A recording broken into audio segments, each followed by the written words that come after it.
Before we begin this episode of the Torah 101 podcast, I want you to listen to this short message.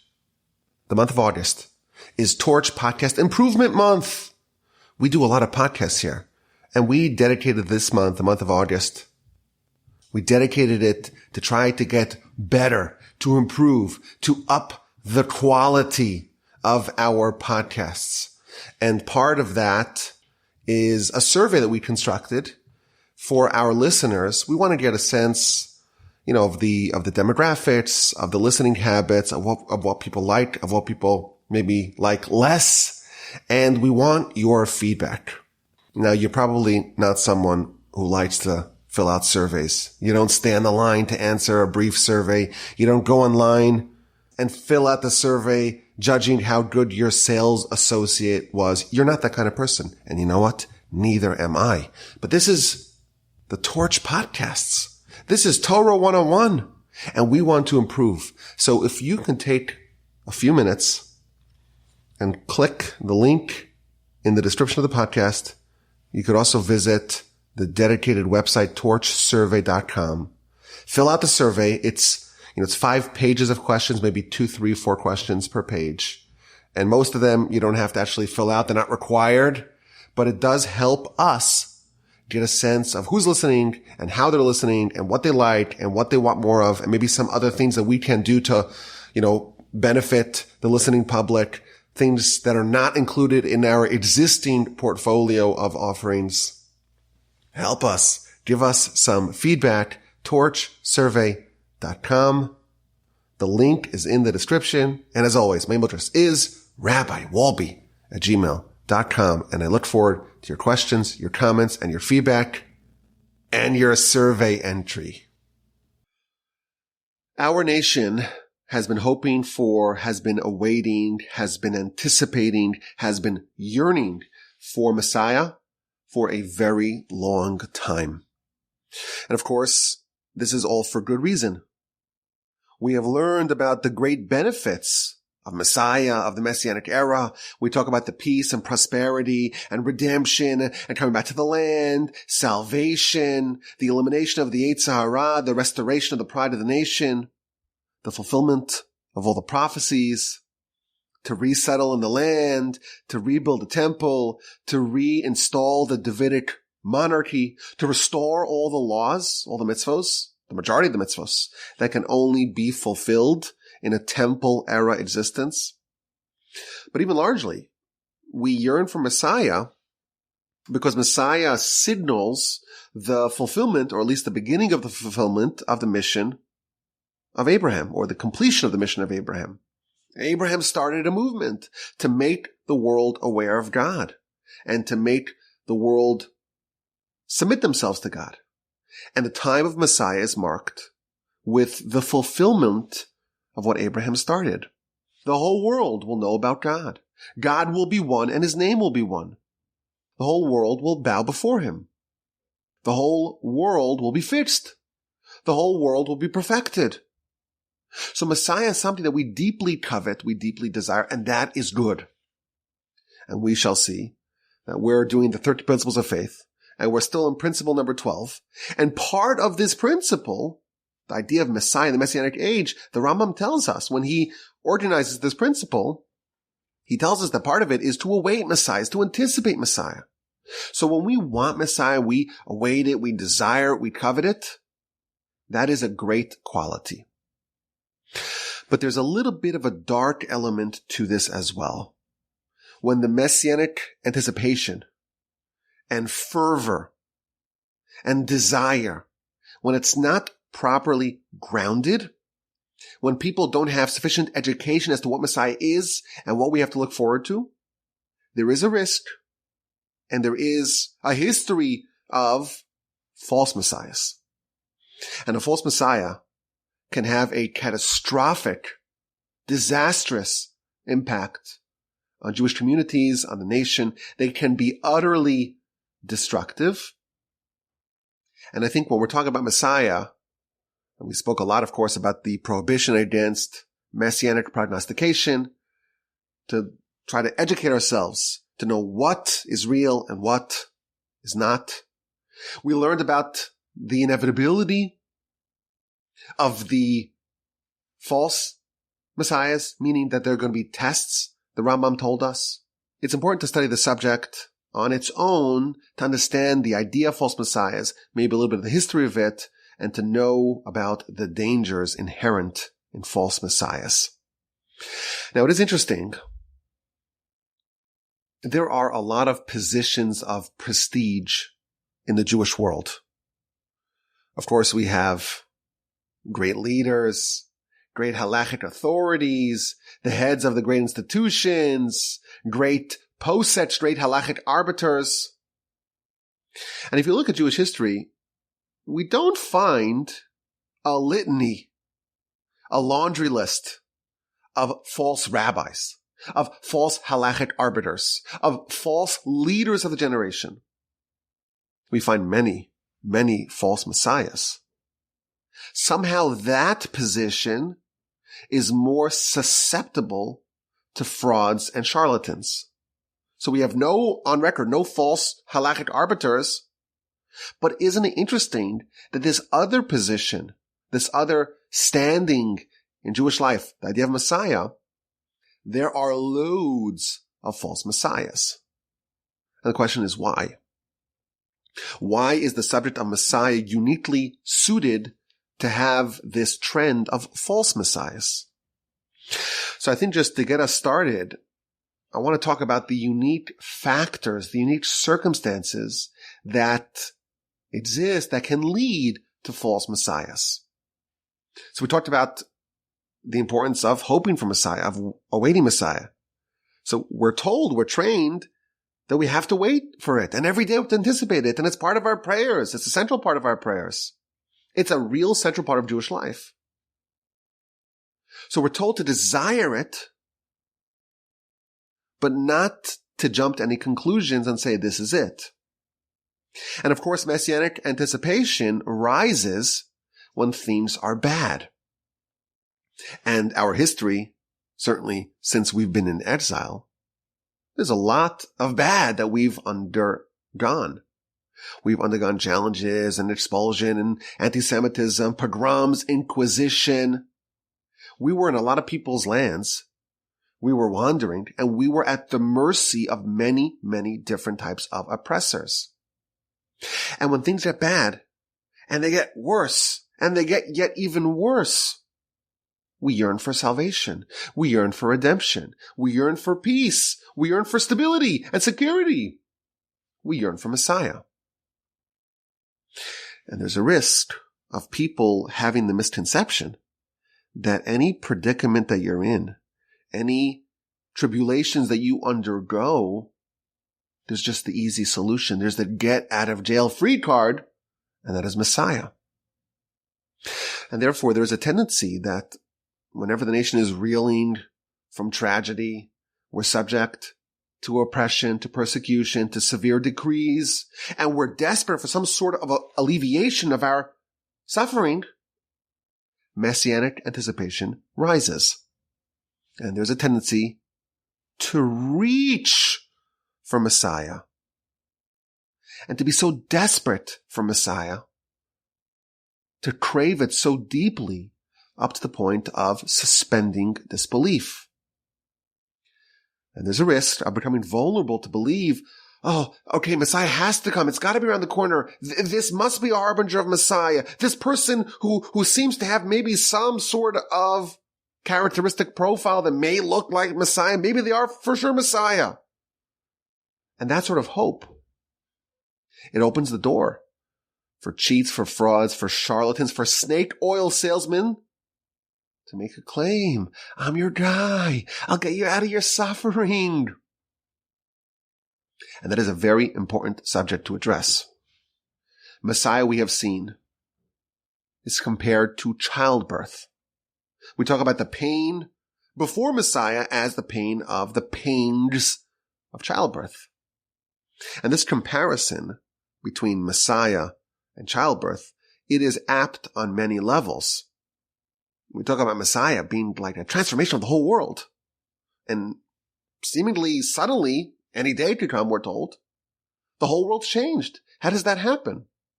Well, how does childbirth happen? One day, one moment, there is no baby, and a second later, there's a whole new universe, a whole new babies arise, a whole transformation, instantaneously. And just like childbirth, there is pain associated with bringing in this new life. The renaissance of Messiah is a product of a labor-like process. And there's another idea. It has to be fully baked. You may be very eager for the baby, but you don't want the baby after only a month or 2 or 5 in utero. It's not good. You don't want to rush it on it naturally. Messiah, of course, it could come any day, but if it's not the right time for it to come today, you don't want to push it. It's not healthy. It could be destructive. But nevertheless, not everyone is so well educated. Not everyone knows this. And people are susceptible to false messiahs. And things get rough.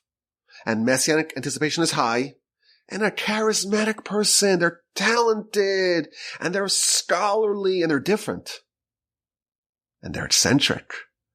And that seems to lend credibility that maybe they're Messiah. And if they're, eccentric enough, maybe a bit psychotic, even better. And they promise salvation. And you know what? They're kind of crazy, kind of kooky enough. Maybe they qualify. And look, they have some off the charts abilities. And they're charming. And they manage to gain a following. And that seems to lend more credibility. It bolsters their messianic claim. They gain some adherents. And people are vulnerable. They're naive. They're gullible. Or they're just good people who want salvation and believe and are told to believe in Messiah. They can get swept away and follow a false Messiah. We've learned enough about Messiah to know that there's a lot of opacity about the subject. There's a lot of ambiguity in the subject. The whole subject of Messiah is a foreign concept. It's so central, but so foreign. And if people get desperate enough, they can grasp at straws. And they could look for indications of the prophecies being fulfilled. And they could see phenomena around them and say, oh, this is a proof of Messiah. And there's enough to work with. And they could look for all sorts of indications of, Messiah is imminent. And at that level, they can be exploited. There's enough ignorance as to what exactly Messiah is, what Messiah is supposed to do, how to vet them. And that, coupled with sufficient naivete and gullibility, there have been many imposters over the course of our history that have made false messianic claims. And it's dangerous, and we have to learn about it. Now, to cover the whole subject, we can't really do in one session. I have a book, the authoritative book on false messiahs, 700 pages in Hebrew, where it just details the famous ones or the infamous ones, the ones that have achieved notoriety. But this is something which happens all the time. And we cannot cover it all in one session, but we'll try to get the gist of it, the heart of the matter today. And we'll begin with the Rambam. When he talks about Messiah, he mentions the idea that there are going to be false messiahs. And he finds a bit of a backdoor way to introduce the subject. When he's telling us how do we vet a Messiah, he tells us, and we've read this before, don't believe the Messiah has to do some sort of wonder or some sort of miracle, some sort of suspension of nature, to invent, to innovate something that never existed prior, to revive the dead, and the like. That's not what we ask of Messiah. And what's his proof? What is his proof that when we evaluate a messianic claim, we don't ask for a miracle? His proof is from a false Messiah. In the 2nd century, there was a false Messiah named Bar Kokhba, otherwise known as Bar Koziva. And Rabbi Akiva, who was one of the greatest sages of the Mishnah era, he thought that Bar Kokhba, Bar Koziva, was Messiah. And all the sages of the generation believed likewise. Not all of them, but many did. But then he died. He was killed due to his sins. And once he was killed, it became known to all that he's not Messiah. That's a little bit of the history of this false Messiah. But the Rambam brings it in to tell us, well, what did they use to evaluate the claim? They didn't ask for any miracles or any signs. So this is the first false Messiah that the Rambam mentions. And the history is important to mention very briefly. Of course, the Romans destroyed the temple, either the year 68 or the year 70. There are different opinions about that. And Jerusalem's destroyed, and the temple's destroyed, and the sacrifices are ended. And things go from bad to worse because the Romans begin to institute crippling decrees forbidding Jewish practice.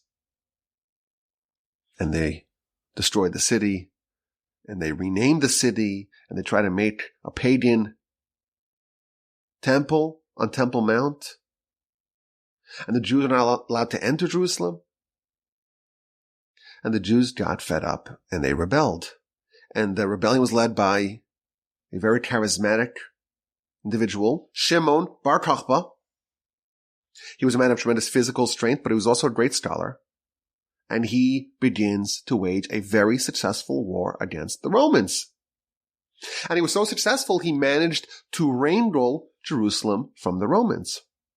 We even have coins today, minted coins from the era of Bar Kokhba. In all likelihood, he began the process of rebuilding the temple in Jerusalem and restarting sacrifices.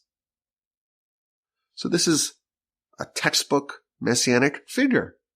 He's a king, and he's doing things that we are expecting Messiah to do. Defeating the enemies, rebuilding the temple, restarting sacrifices. And Rabbi Akiva and many of his contemporaries considered him to be the Messiah. Now I will note, this was not universally accepted.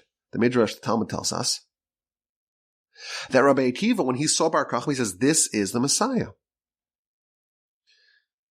And when the Torah foretells Messiah, one of the descriptions that it says is, Darach Kochav Miyakov, a star will emerge from Jacob. Kochav is a star. Bar Kokhba means the son of a star. Bar Kokhba, he's a star. And the Torah says that a star, Messiah, will arise. He's your man. Or so it seems. It was not universally accepted. In fact, we have an account of one of the sages at the time vigorously, stridently contesting Bar Kokhba. And he told Rabbi Akiva, you'll be dead, and grass will grow on your cheeks, and Messiah will not be here yet.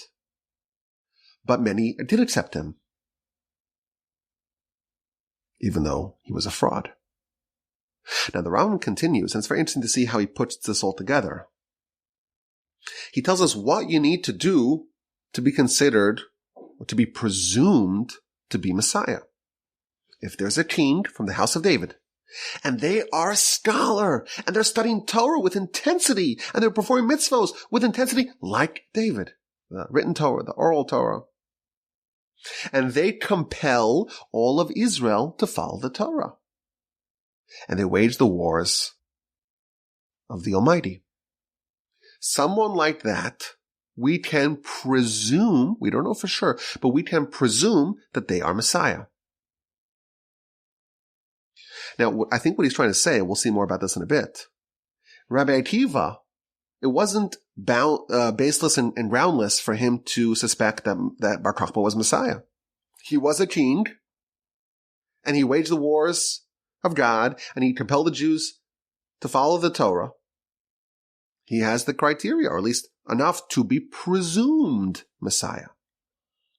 Someone like that, they are a very good candidate, but it's not yet settled. Continues the Rambam. If they did all of that, and they actually built a temple in its correct place, and they gathered all their brethren, all their co-religionists, from the far-flung places that they may be scattered to. In that instance, we know that this presumed Messiah is definitely Messiah. And then they'll fix the whole world, first the Jewish world, then the world at large. And we're there. Now, what if someone is a presumed Messiah? They have a lot of the criteria, but they don't quite finish the job. The Rambam tells us, well, they could still be a righteous person. They could be considered a king like the rest of the kings of the house of David. But we know for sure, if they don't succeed in everything, or they die, or they're killed, we know for sure that they are not the Messiah that the Torah foretold. Continues the Rambam, and the reason why we have this, why is there someone who really resembles Messiah? They're a king, and they're doing all these miracles, or they're waging these wars and being successful, and they're compelling the nation to follow God. And they seem to have a lot of what's needed. But they don't finish the job. The reason why such phenomena exist, God is testing us. In the subject of Messiah, we will be tested. God will test us with false and unrealized messiahs, and that is to be expected. So the Rambam lays out what Messiah needs to do. If they do part of the job, we can presume that they're Messiah pending the completion of the job. And if they don't complete the job, they can still be righteous, they can still be a king, just not Messiah. And that's all part of the test. Now, the Rambam does not mention this, but he does give us a certain format. If there's a king who compels the nation to follow the Torah, to follow God, we can surmise, we can presume that they're Messiah. The Talmud tells us that there's someone who qualifies for this exact description. And that's King Chizkiah, Hezekiah. The Talmud tells us that he launched a Messiah-esque revolution of repentance, of faith, of rededication to Torah.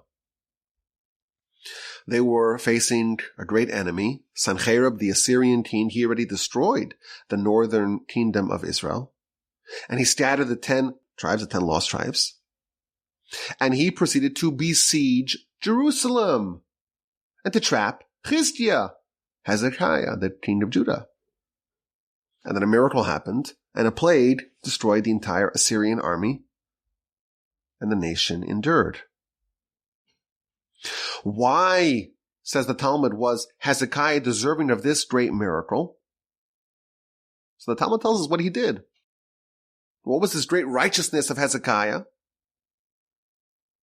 It was because of Torah. He compelled the nation to study Torah. And the Talmud tells us how he did it. And I always think this is a good Talmud, if we have maybe some rosy fantasies about what Messiah is like and how easy and pleasant it's going to be for us, this may shatter some of those fantasies. The Talmud tells us what he did. He took a sword and he walked to the house of scholarship, to the Beis Medrash. And he says, if you study Torah, great. If not, I'm going to stab you. How is that for some religious compulsion? That is what Chizkiah, Hezekiah did. He launched a revolution. And he was the monarch, he was the sovereign, and he was not negotiating about this. If you're with us, great. If not, you're out. And how did it go? The Talmud tells us they made a study. They made a survey. And they inspected the land of Israel from Dan to Beersheba. So across the whole vast expanse of the land. They wanted to find, is there a single ignoramus? Is there a single person who's not well studied, well versed in Torah? And they couldn't find a single one. And they went from Givas to Antiphras, other places in the land. And they couldn't find a child a male child, a female child, an adult male, an adult female. They couldn't find anyone who was not an expert in the very complex and intricate laws of purity and impurity. That is the success of Hezekiah's revolution. So you have a Jewish king from the right family. He's a direct descendant of David. And he unleashes this religious, this spiritual, this Torah renaissance, and he defeats a fearsome enemy. He wages the war of God. Hezekiah sounds like he has all the characteristics of Messiah. And the Talmud says that he almost was. God, says the Talmud, wanted to make Hezekiah Messiah. And Sancheriv, the enemy that he defeated, that would be the war of Gog and Magog. That would be the apocalyptic war that's foretold in the prophecies. But ultimately, Hezekiah did not become Messiah. And the Talmud tells us, the Midrash tells us, that he did not praise God sufficiently after the miraculous defeat of Sancheriv and the Assyrians. Midrash tells us, had he done that properly, he would have been the Messiah. Now, when we read about this Rambam, when he tells us that if there's a king who is studying Torah like David, performing mitzvahs like David, compelling the nation to go in the ways of Torah, waging the wars of God, someone like that is presumed to be Messiah. And that sounds a lot like Chizkiah. But he didn't finish the job, and therefore he's not the right one. What is he? He is a righteous king. Now, Bar Kokhba is a little bit of a different type of messianic claimant. Maybe Bar Kokhba also could have been a presumed Messiah, and that's why Rabbi Akiva and his colleagues presumed that he was Messiah. But obviously did not pan out. But we see already over here, just getting started, in the subject of false messiahs, of unrealized messiahs, there are different types. There are people that we can presume are Messiah. They have some of the characteristics of Messiah. There are grounds to presume that they are the one that we are awaiting, but ultimately it just doesn't pan out. They prove to not be the right one. And they're still a great king, but they're not Messiah. Bar Kokhba, he's on a different class. The Rambam stresses that he died because of his sins. He's not viewed as a righteous king. He's not a hero. In fact, we don't call him Bar Kokhba, we call him Bar Koziva. Not the son of a star, but the son of a lie. It was all false. His messianic claim was a falsehood. Maybe it could have been if he was more righteous, but ultimately it was just a disappointment. It was a falsehood. Now, the Midrash tells us that there were other people that maybe could have, maybe should have been Messiah. For example, listen to this. The Midrash tells us that Samson, the mighty one, the mighty judge, the great judge who waged the war of God against the Philistines, there were some grounds that he was Messiah, or he could have been Messiah. In fact, the Midrash tells us that Jacob prophetically saw Samson and thought he was Messiah. But ultimately, Jacob foresaw that he's going to be killed, and he's not going to be Messiah, and therefore he prayed for him. But there was something about Samson that lended some credibility to the claim that he has some messianic chops. Now, it is interesting. We know that Samson, he married a woman who was not originally Jewish, Delilah. Now, it's important to note that Samson and Solomon, who married foreign women, they all converted. They all became Jewish before they got married. That's clear. But maybe this is too subtle of a point. Why did they do that? What is the rationale of getting married to these women to begin with? It led to Samson's undoing. It led to Solomon's undoing. That act, our sages tell us, it has some element, some undertone of a messianic process. The idea of pulling out sparks of holiness from places that you would not otherwise expect it. That is very much associated with Messiah. And that's why, we've talked about this in the past, Messiah, the genealogy, the pedigree of Messiah, is so scandalous. It's so unexpected. It's so not pristine. Because that is this process of taking the whole world that's full of so much falsehood, full of so much heresy, and finding a little spark of holiness, of purity, and fanning that to life and having that take over everything. So Samson and Solomon, they both had some element, some spark, if you will, some characteristic that has some overlap with Messiah. Now, why did it not pan out? We don't know. Maybe they weren't quite there. Maybe the nation did not have sufficient merit.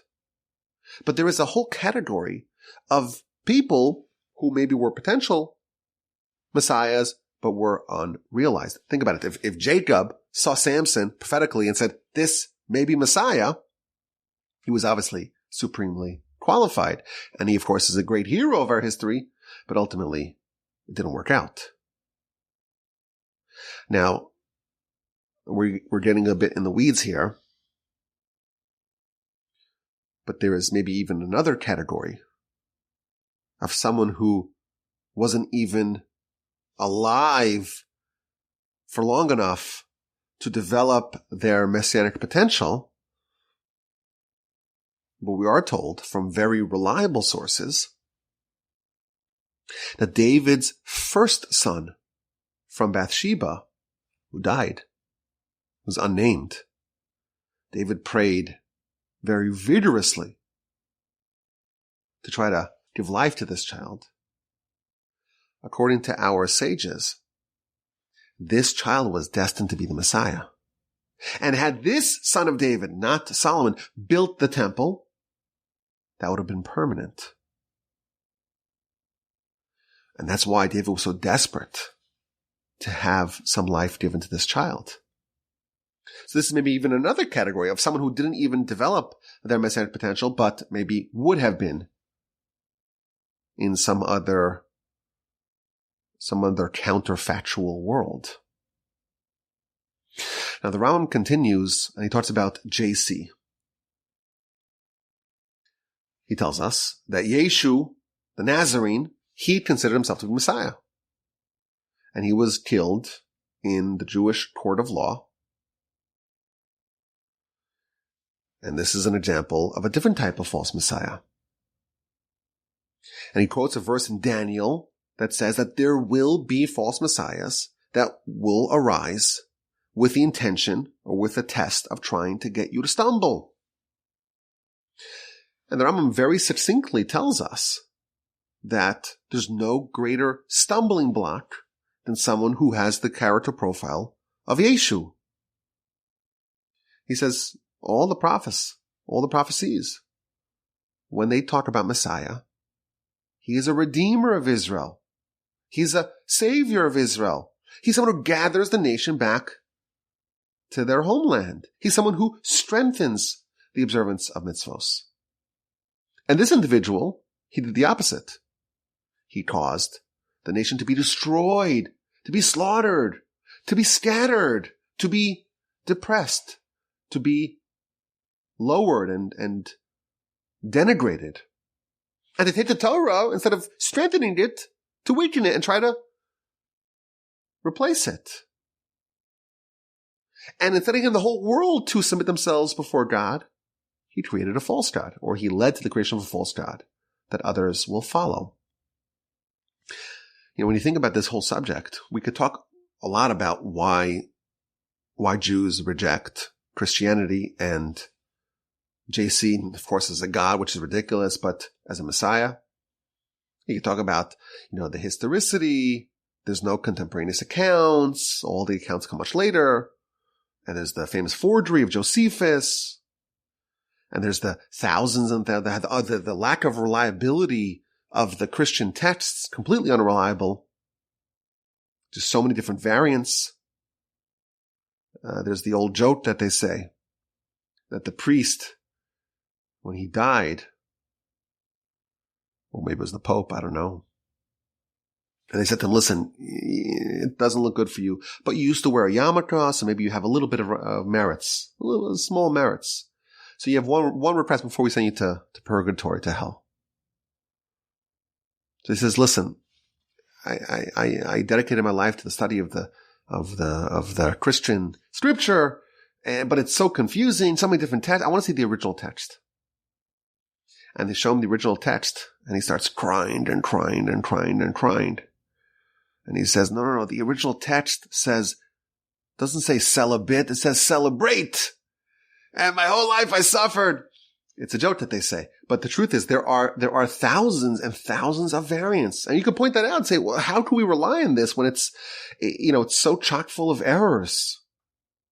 And we could highlight the fact that there's just the corruption of the texts of the Tanakh. What does Alma mean? It's been widely, of course, legislated and discussed.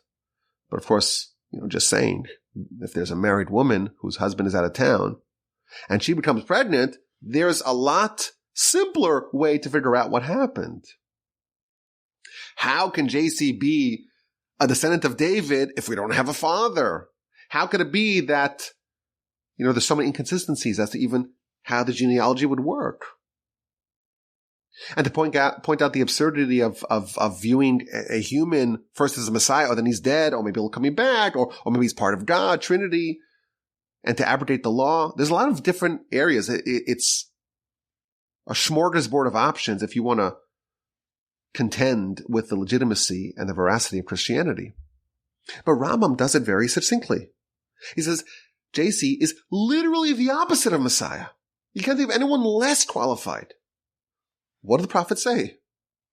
Save Israel? He did the opposite. Redeem Israel? He did the opposite. Gather in Israel? He did the opposite. Strengthen the Torah? He did the opposite. Literally, whatever the prophets talk about, he did the exact opposite.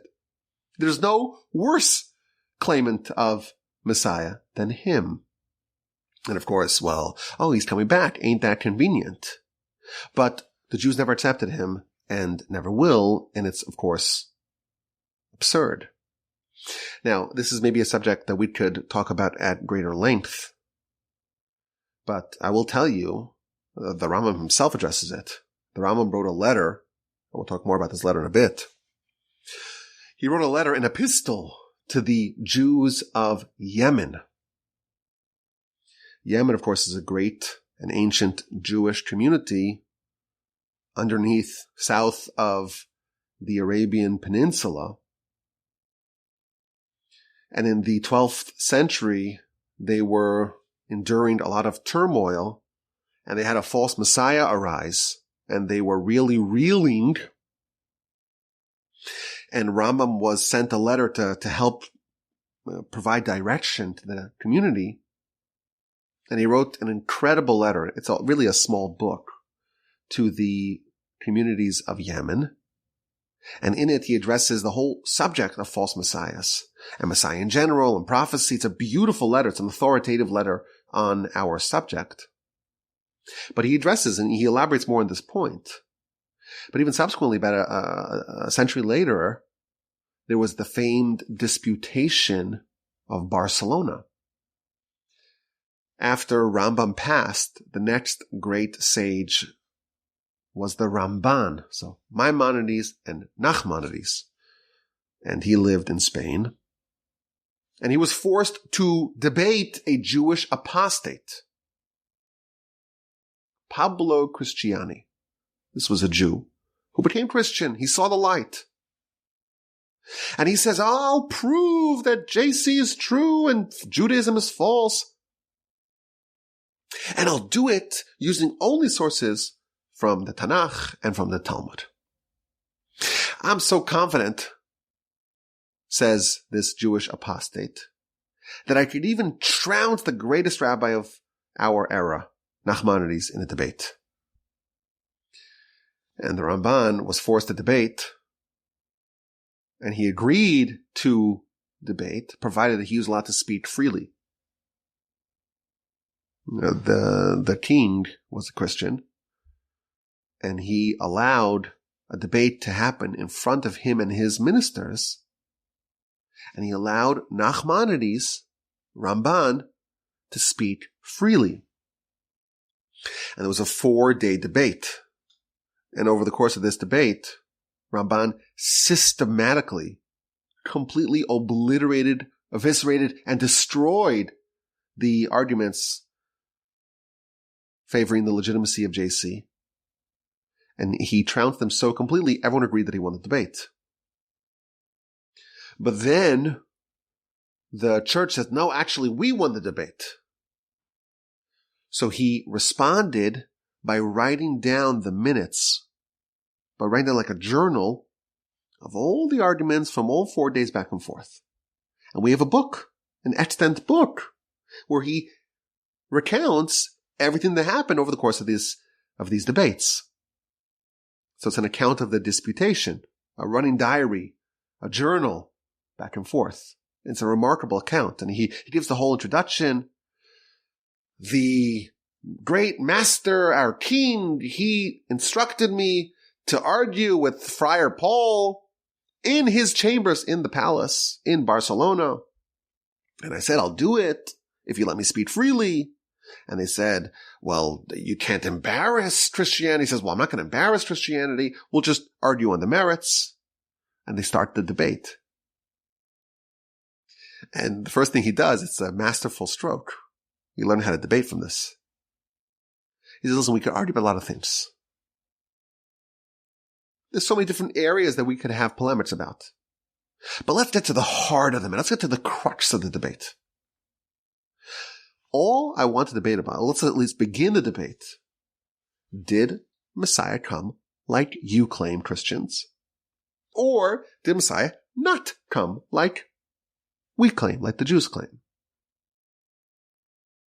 That's how it started. And then afterwards, we can talk about other things. Is Messiah a God like you claim? Or is he a regular, ordinary, standard human born from a father and a mother, a man and a woman? And then we could argue about other things like, well, is our Torah legit? Or maybe your version, your replacement, is that legit? That's the progression of the debate. And then, this is all the words of the Ramban. And then, Friar Paul, Pablo Christianity, he says, I will prove from the Talmud, from the Jewish Talmud, that Messiah already came. So the Ramban, Ramban responds and says, okay, before you give me any proofs, just realize how absurd that claim is. People are saying that from the Talmud you could prove that Messiah came, that JC is Messiah? He says, wait a minute. If so, well, when did Messiah exist? Messiah existed before the writing of the Mishnah, before writing of the Talmud. And Rabbi Akiva and his colleagues and the authors of the Mishnah, Rabbi Judah the Prince, they were 100 years after the temple was destroyed. And hundreds of years later, the Talmud was written. And if they believed in the messianic nature of Yeshu, and that he's true, and his religion is true, if that is so, how were they Jewish? How come they never renounced their Judaism? They were Jewish. They were Jewish like us. In fact, all of our religion is canonized in the Talmud. So we're Jewish like the sages of the Talmud were. And they never renounced their Judaism. They never accepted Christianity. If you are right, just how absurd it is, if you're right that the authors of the Talmud believed in JC, why would they be Jewish? Why would they be Christian? That's how it gets started, and it goes from there. And listen, it's a very long piece. Maybe we should do it as a standalone study. But I'll just read one citation from the actual arguments. Again, this is the Ramban, Nachmanides, in the Disputation of Barcelona. He says to him, listen, this is all, again, quotes. Messiah is supposed to gather in all of Israel and the 12 tribes. And your Messiah, Yeshu, didn't do that. He didn't even gather in one person. And he's supposed to build a temple He didn't build a temple. And he's supposed to rule over the whole world. He didn't rule over himself. He didn't have self-control to rule over himself. So it's a beautiful read, and again, I would recommend it, and maybe we will do sometime in the future a standalone study of this work. But the Ramban had to escape. He had to flee from Spain due to this debate, and he had to actually flee to the land of Israel. But this is an example of what we have to contend with, thanks to the phenomenon of false messiahs. It's well documented how much the Jews suffered due to this particular false messiah. Now, it's noteworthy. Every messiah is a little bit different. This movement did not make significant inroads amongst the nation. The Jews knew he was a fraud. The movement only gained momentum after the law is abrogated and it's opened for the Gentiles, and they don't need to circumcise, observe Shabbos, eat kosher, none of that. Then it became very popular.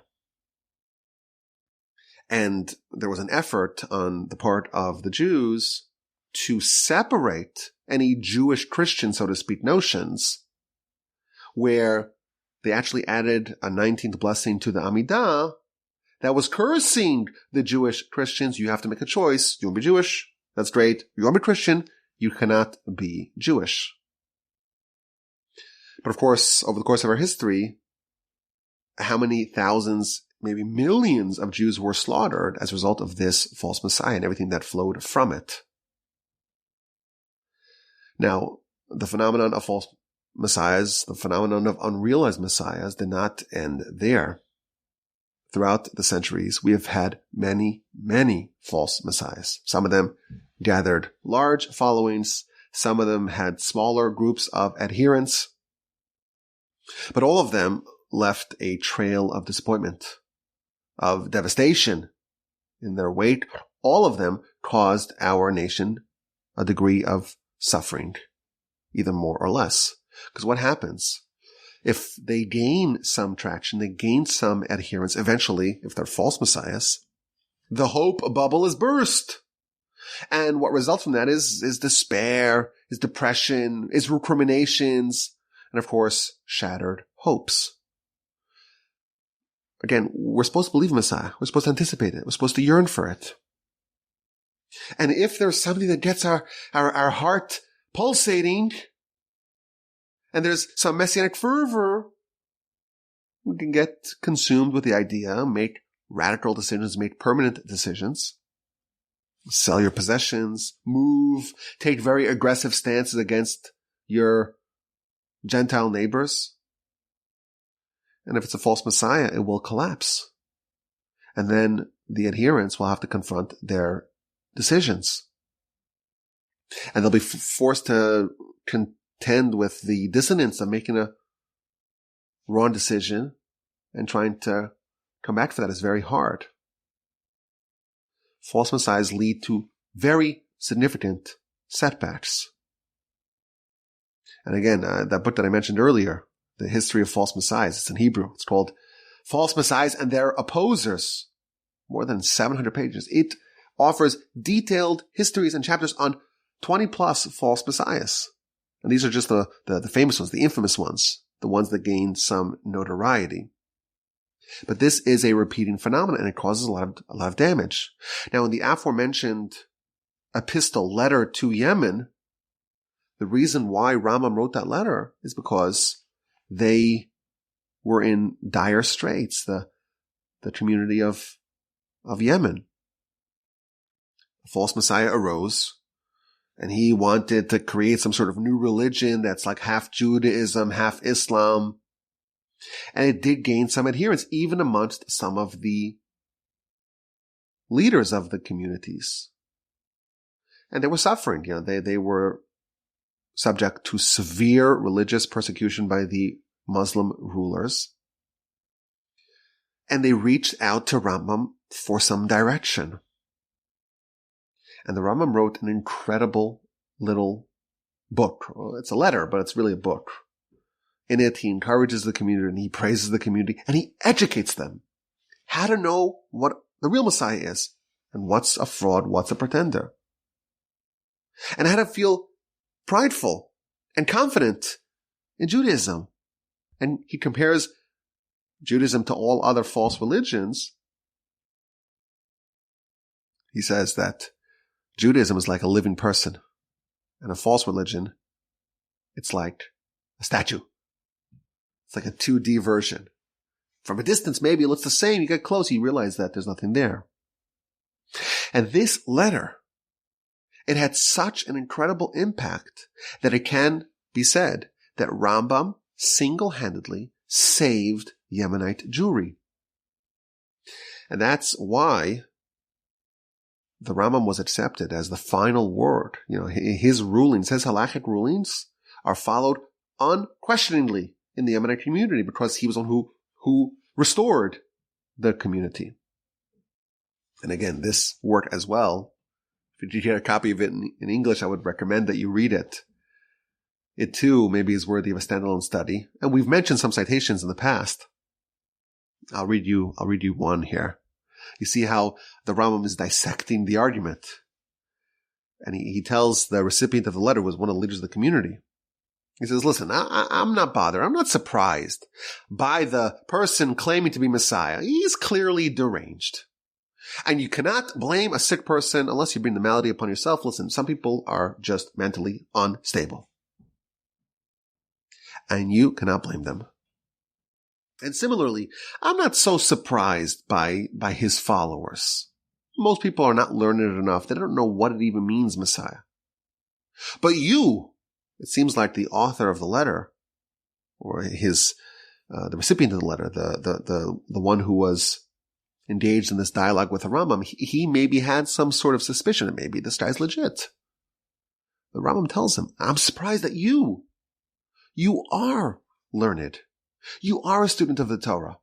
You know enough to disprove this guy. Don't you know, says the Rambam, the Messiah is a great prophet?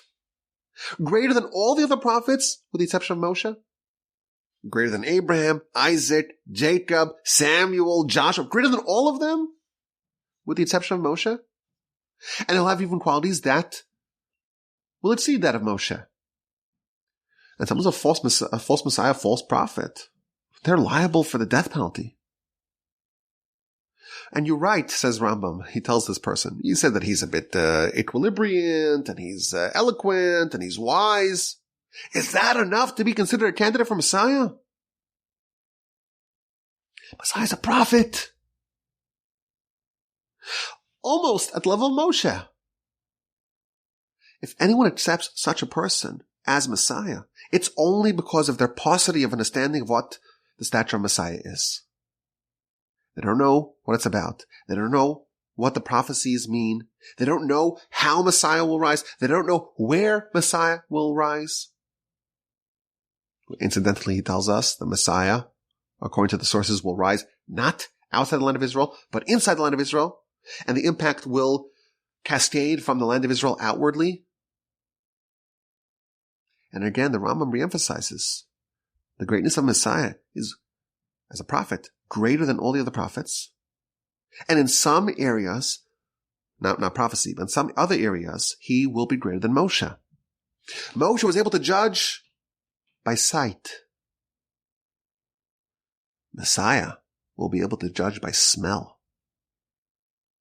And he lists some sources that show the Messiah will have qualities and characteristics even greater than Moshe. Not prophecy, of course, but other areas. He's going to tower over all of the humans. He's going to be complete in his wisdom. He's going to have complete granite control over his Yetzirah. He'll be rich in all forms of knowledge. If someone who's like, yeah, they're clever, yeah, they're eccentric, yeah, they have some sort of charisma and charm to them, they have some moxie, they got some personality, they're a little crazy.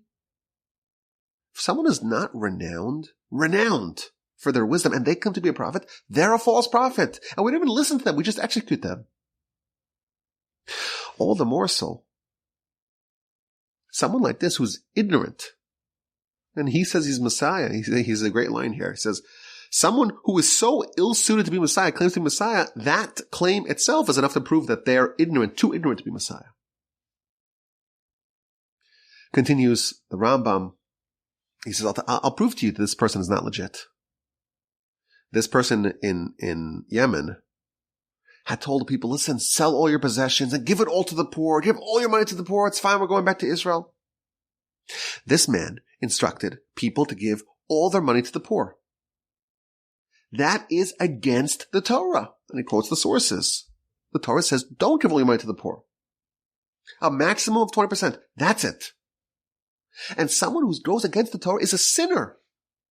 They're not Messiah. They're a sinner. And the people that listen to them are fools. And the same foolishness that causes this person to go against the Torah is causing them to think that they're Messiah. And he goes on and on. It's a very, very powerful letter. And he ends the letter with an enumeration of the variety of false messiahs that have existed up to that point. He's telling the readers of the letter, this is not a new phenomenon. This is not the first time it's happened. You have to be aware of this phenomenon. It's destined to happen. It's foretold in the prophecy it's going to happen. And if you're aware of it, and you understand it, and you know what to look out for, you can be better prepared to reject any false messiah that may arise. And of course, this letter is written in the 12th century, 1173 they date it to. Since then, we've had a bunch more false messiahs. Of course, the most notorious, nefarious, and destructive of them all was the 17th century false messiah, Shabtai Tzvi. This was an individual who was very, very, very strange, and he behaved in a very bizarre fashion. Like, for example, he married, so to speak, a Sefer Torah, a Torah scroll. And he did all sorts of perversions to Jewish law. And he would violate the Torah and then say, well, I'm Messiah, so I can't do that. For example, he would enunciate the ineffable name of God publicly and would force other people to do it as well. And he ate non-kosher. He says, well, it's Messiah, we can eat non-kosher. And he, again, behaved very, very, very, very inappropriately. He brought a paschal offering, not in Jerusalem, not in Pesach. He celebrated all 3 festivals in 1 week. And every time he violated the Torah, he would say a blessing. Instead of matir asurim, which means God releases those who are bound, he says matir isurim, he who permits the things that are prohibited. And he even called himself a god, and he engaged in orgies. A crazy person, but very charismatic. And even a bit learned. And that, when the nation was reeling, and the nation really was yearning for Messiah, and he has a small knot of true believers, and slowly his claim to be Messiah began to gain acceptance. And of course, most people don't know the details and can't vet it, and they hear stories from afar, and the stories get aggrandized and embellished and enlarged as it gets through the rumor mill. And before you know it, communities begin to sell all their possessions and begin to denigrate the local rulers. And then you have great rabbis who say, yes, he's legit, and other great rabbis say, no, he's not legit. And those dissenters are attacked and threatened and forced to flee. And people begin to sell their possessions and to prepare to go back to the land. And people begin to adopt the very strange and sinful behavior of this false Messiah.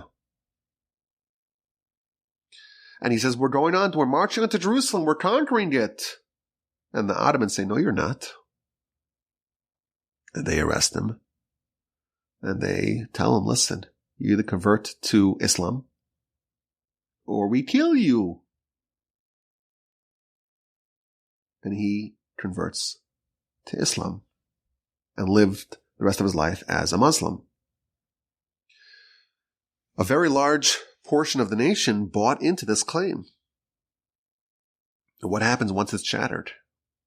So of course, the majority disavowed him. But there's a lot of pain, a lot of suffering that goes into that. A lot of recriminations, a lot of depression swept the nation. And a small minority clung to him. Oh, this is all part of the plan. This is all part of the plan. And they wrote books to explain, well, he has to convert to Islam because that's part of how he fulfills the Messianic prophecy. Many Jews actually converted to Christianity. It says, we're done with this Judaism. Some converted to Islam. Many committed suicide. It's very destructive. And we have to be aware of this. Now we know that every generation has, or sages tell us, has a spark of Messiah in it. The Talmud tells us, Messiah can come today if we repent. Well, obviously, there has to be someone who's qualified, should the generation be worthy. Every generation may have a potential Messiah, but hitherto, Messiah has not yet come. He can still come today. It can come tomorrow. It can come in 100 years from now. We don't know. We have a say in the matter, as we've mentioned, as we've elaborated. If we repent, Messiah will come. But if we repent today, Messiah can come today. So there has to be someone who is eligible, potentially eligible, in every generation. Now, if Messiah does not come in a given generation, that individual can still do very beneficial things for the nation, for the world. Meaning that someone who's not either a Messiah or nothing, they could be worthy of being the Messiah if the generation is worthy. And if not, they do other things. So for example, there were times where there was an aura of apostasy where the nation was suffering, and they have a great leader who stems the tide of assimilation, of erosion of the religion. In a different generation, that person could be Messiah. In their generation, they stand up for what the nation needs. They could be a great teacher of Torah. They could inspire the whole world. And maybe they could be Messiah if the nation is worthy. But we can never forget that there's been a long, long, long history of false messiahs. And again, they fall into a bunch of different categories. Some are just total frauds, total imposters. Some people never get any traction amongst the nation. Some of them are sincere, just a bit misguided perhaps. Some of them maybe have the potential. It wasn't actualized for one reason or another. Of course, we have Chizkiah, a great hero. He was righteous, is a righteous king, and could have been potentially had some sort of association with the messianic qualities. Not Messiah, but maybe could have been. We have absolute false messiahs that were never accepted by any mainstream Jewish leader like JC. We have false messiahs that did gain some acceptance in the eyes of the leaders, but ultimately proved to be a fraud, like Bar Kokhba. Other ones we haven't even mentioned, David Haruveni, Shlomo Malcho. He was in the category of those who maybe were sincere, but misguided, that he was righteous, he was wholehearted. Ultimately, he was actually burned because he was Jewish. He refused to convert to Christianity, and the Catholic Church burned him at the stake. We have a variety of false and unrealized messiahs, and this is why I will tell you, we've learned that the subject of Messiah is very central to Jewish life. So much of the prophecies talk about it. So much of the prayers orient around redemption and Messiah. Nevertheless, people are very wary to talk about it. And the reason why, we've been burned before. And you don't want to get too close to the fire. And a lot of the modern, shall we say, last 500 years or so, modern false messiahs They're mystics. They're ascetics. They're eccentric. Maybe they're a bit psychotic, but okay. And that's why people became scared of the Kabbalistic study.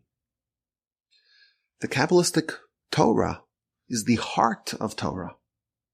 It's the soul of Torah.